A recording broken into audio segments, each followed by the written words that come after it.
ब्राह्मण रहते थे काशी में और उनके कोई संतान नहीं थी।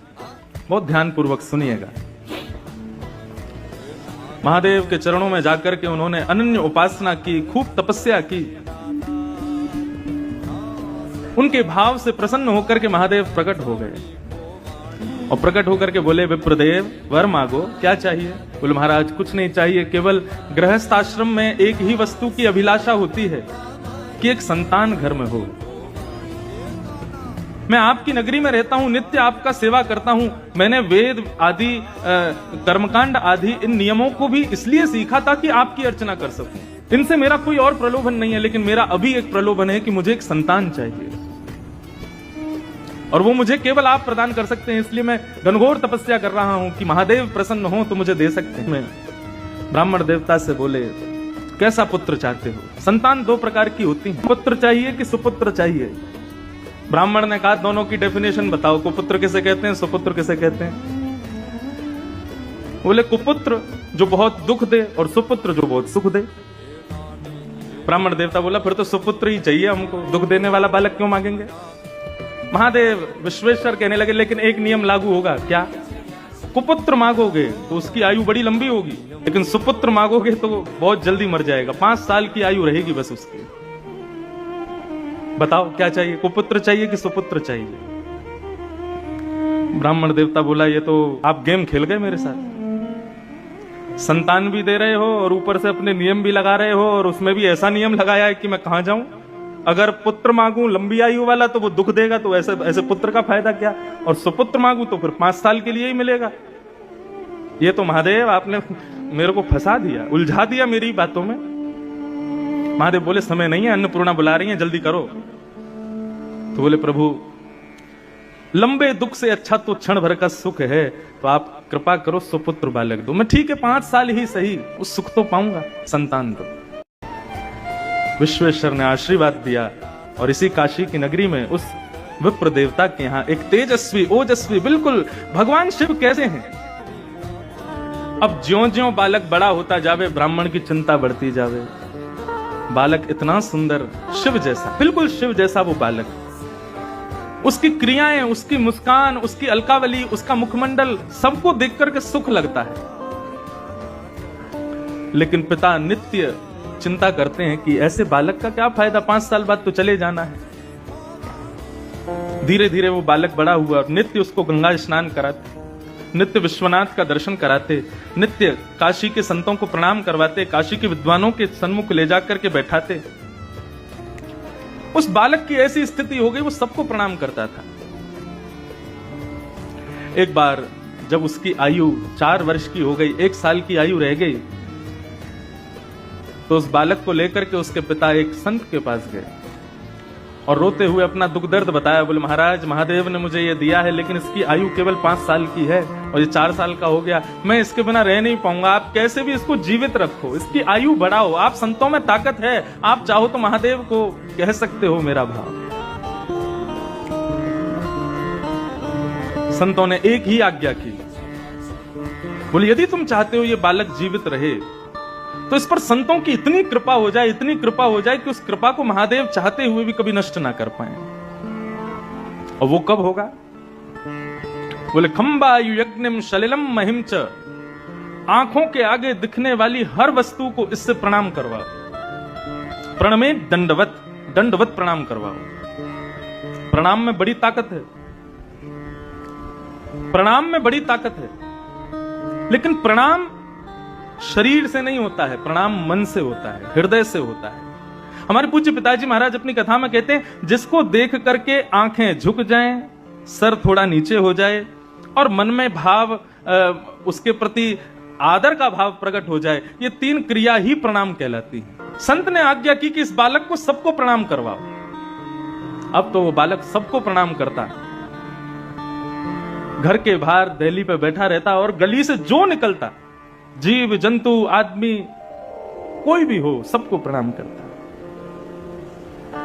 एक दिन आया और उस गली में महादेव के प्रथम 7 शिष्य सप्त ऋषि पधारे। ऐसे ही सप्त ऋषियों को उस बालक ने प्रणाम किया। सप्त ऋषियों ने आशीर्वाद दिया, चिरंजीवी भव। सप्त ऋषि हैं, महादेव के शिष्य हैं। ब्रह्म वाक्यम जनार्दनम, ब्राह्मण की वाणी जनार्दन की वाणी होती है। और मैंने ऐसा सुना है कि ब्राह्मण की वाणी को भगवान भी नहीं काट सकते। अब मेरे बालक की जिम्मेवारी आपकी है, 5 साल का ये हो जाए, इसका यदि बाल बाका हुआ तो पूरे नगर में ढिंडोरा पीटूंगा कि ब्राह्मणों की ऋषियों की बात मत मानना, ये झूठ बोलते हैं। सप्त ऋषि बोले, इस गली में लेके कौन आया था हमको? आपस में सब चर्चा करने लगे, बोले क्या करें, बड़े फंसे यहां तो। ब्राह्मण ने अपने बालक का हाथ ऋषियों के हाथ में दिया, बोले अब इसकी रक्षा आप करो, जब 6 साल का हो जाएगा तब लूंगा वापस। 5 साल में एक वर्ष चिंता में नहीं रह सकता, अब आप इसको संभालो। सप्त ऋषि उस बालक को लेकर के बैठ गए, बोले क्या करें, महादेव से तो आर्ग्यूमेंट कर नहीं सकते, हमारे गुरु हैं, शिष्य को चाहिए कि गुरु से कभी कुछ इस प्रकार का वाद संवाद ना करे। तब ऋषियों ने विचार किया, बोले सृष्टि के रचयिता ब्रह्मा हैं, ब्रह्मा के पास चलो, वही कुछ कर सकते हैं। ब्रह्मा के पास उस बालक को लेकर के गए और जाकर के जैसे ही सप्त ऋषियों ने प्रणाम किया, सप्त ऋषियों के प्रणाम के बाद उस बालक ने प्रणाम किया। प्रणाम में तो वो इतना निपुण था, लेट करके बिल्कुल दंडवत, डंडे की तरह सीधा होकर के बिल्कुल प्रणाम करता, फिर उठ करके फिर खड़ा होकर के फिर दोबारा प्रणाम करता, फिर उठ करके फिर खड़ा होकर फिर दोबारा प्रणाम। उसके प्रणाम को देख करके ब्रह्मा जी इतने मोहित हो गए, इतना छोटा सा बालक 4 वर्ष का क्या अद्भुत प्रणाम कर रहा है। महादेव ब्रह्मा जी ने उसको आशीर्वाद दिया, चिरंजीवी भव, चिरंजीवी भव, चिरंजीवी भव।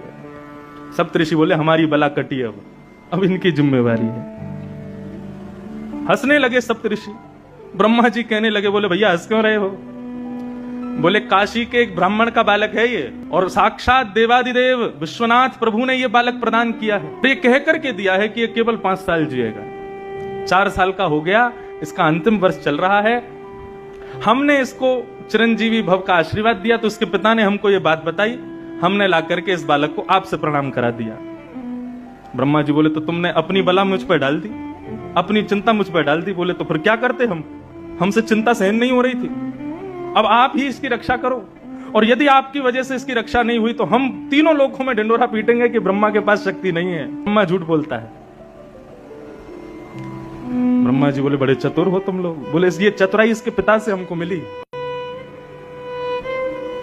ब्रह्मा जी बोले, अब तो फिर एक ही उपाय है, स्वयं विश्वनाथ यदि चाहें तो ये बालक जी सकता है। और उस बालक को लेकर के ब्रह्मा सीधे पहुंचे। ब्रह्मा जी ने प्रणाम किया, और ब्रह्मा जी के उठते ही महाराज उस बालक ने जो दंडवत प्रणाम किया शिव को, बाकी सब तो बैठे बैठे उसका प्रणाम देखते थे, लेकिन महादेव तो उठ करके गए और बालक को हृदय से लगा लिया। बोले बालक चिरंजीवी भव, चिरंजीवी भव। जब महादेव ने आशीर्वाद दिया, सब ऋषियों के नेत्र सजल हो गए, ब्रह्मा के नेत्र सजल हो गए, और सबने बताया, बोले महादेव परंतु ये कैसे संभव होगा, ये बालक आपने ही प्रदान किया है एक ब्राह्मण को, और इसकी आयु केवल 5 वर्ष की आपने बताई थी। महादेव को याद आया, बोले अरे ये तो वो प्रकांड विद्वान एक ब्राह्मण, उनका बालक है क्या? बोले हाँ, ये आपने ही तो दिया है, अब आप इसको चिरंजीवी कैसे बनाएंगे? बोले मेरी जिम्मेवारी है, तुम लोगों ने मुझे दी है, तो अब मैं देखता हूं कि यमराज इसका बाल बांका कैसे करता है, और वैसे भी ये मेरा ही है।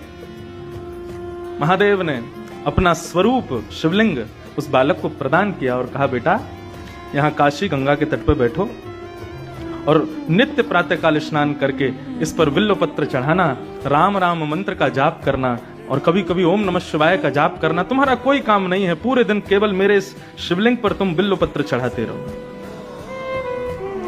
वो बालक नित्य विश्वनाथ की आज्ञा से उस शिवलिंग की पूजा करने लगा।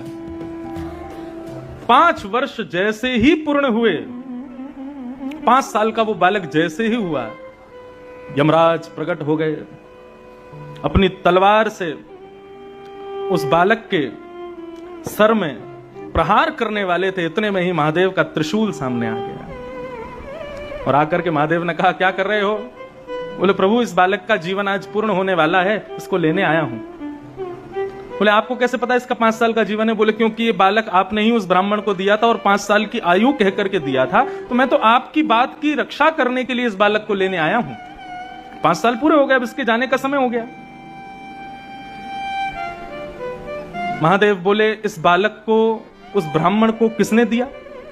यमराज बोले आपने दिया। ये 5 वर्ष जिएगा, ये आज्ञा किसने की? बोले आपने करी।